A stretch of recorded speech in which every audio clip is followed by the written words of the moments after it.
Hi, I'm Missy Wryn. I wanted to elaborate a bit today about my opinion on the use of bits. As most of you know, I prefer to ride bitless. I started out as a dressage rider at the age of 6. I've used all the kinds of bits, the crank and spank that you learn when you are learning dressage. And what I discovered in learning to ride was we ride with our bodies, right? Most of the time we ride with our bodies. And our reins are just our backup. The reins are supposed to be a cue through the mouth. But what I discovered is I didn't need a bit to communicate, just a simple rope halter.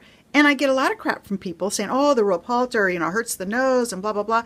Well, no, it does not. So long as you get the kind of rope halter that only has the knots that are way down here. Now, pinch your face. That's where the knots would be. That doesn't hurt. That doesn't hurt. And then the knots for the all-in-one bitless bridle, which has side pull loops right above the lips, about the second wrinkle if you had a bit in there, push there.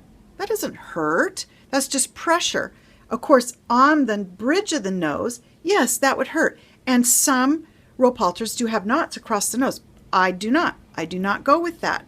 Do not need that kind of pressure. Just that pressure that's right here. Not a big deal. A little pressure there, and the horse will break at the pull and give me collection, because then I use my body to collect.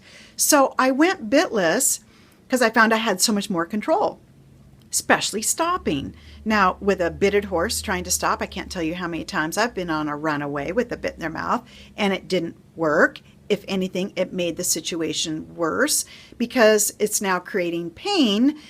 When people say, oh, it doesn't cause pain. Well, when it's sitting on the gums, they call that the bar, but the bar doesn't mean their gums are made of steel. Their gums are still made out of the mucous membrane, just as our mouth is. And I did lose a tooth one time, and now I have a bridge, and I put a bit in between my teeth on the gum, and it was not comfortable. And it banged in my teeth. And that's exactly what the bit does, is it bangs in the teeth.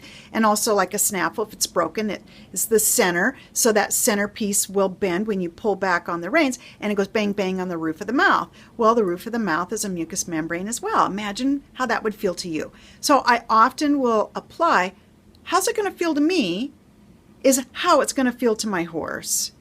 And if it's unnecessary to control, then why would I do it? I don't need to control my horse with a bit. I need my horse to listen to me as their herd leader. So my whole program is based on invoking your horse's natural instinct to recognize you as their herd leader, because they are genetically wired to require a herd leader at all times. And they can recognize a human as a herd leader so long as you're speaking their language. So my program teaches all of that and how to have a safer bitless ride. Bitless is about the emergency handbrake on a horse, and that's the one rein stop, but making it the safe and loving place you go when you're in trouble. So the whole program just wraps up how to ride bitless safer. Now, I get if you're a show person, you love to do the shows with your horse, you have to use a bit.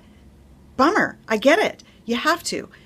But wouldn't it be great if we could change the show industry to go bitless?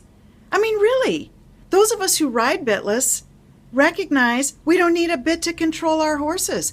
And if you have to use pain to control your horse, you might want to reconsider your relationship with your horse. I want the kind of horse that's going to stop and look down when I fall off and go, oh God, oh, did I do that? How'd you get down there? Oh, I'm so sorry. Versus the horse that will run down the street and go visit their friends. I want the horse that's going to stay with me. And how I build that relationship is not through consequences of pain if you don't do what I say. I want a relationship with that horse. I want a companionship, and I also want a pet. And don't wag the finger at me about a horse can't be a pet. That's nonsense. They certainly can. And let me tell you what you can get away with doing to a horse. You would go to jail if you did that to a dog. So I have a real problem with that. But getting back to the bits, I'm just telling you, You don't need a bit to control. It's a myth to think that you have control with a bit. You can communicate all of your cues, all your riding cues, your piafs, your collection, your half-pass side, all that can be done with a simple rope halter, but not the kind that hurts the nose. So back off, folks. Don't give me crap about that. I get that. I am the lightest touch, I think, one of them out there with my gentle horse training. So do reconsider when you're riding for fun, whether you really need that bit or not. And go on my website and watch all my videos for free. You can learn how to do it for free. I'm not in it for the money. You don't have to buy them. Just watch the videos for free and learn if you're interested in learning how to ride bitless, safer, and your horse will really love you that much deeper. Let me tell you, it's a game changer with your relationship with you and your horse when you go bitless. So if you need help, just give me a call, 888-406-7689, or email info@missywryn.com. That's WRYN.com. All right. Love you all. Have a super weekend. Bye-bye.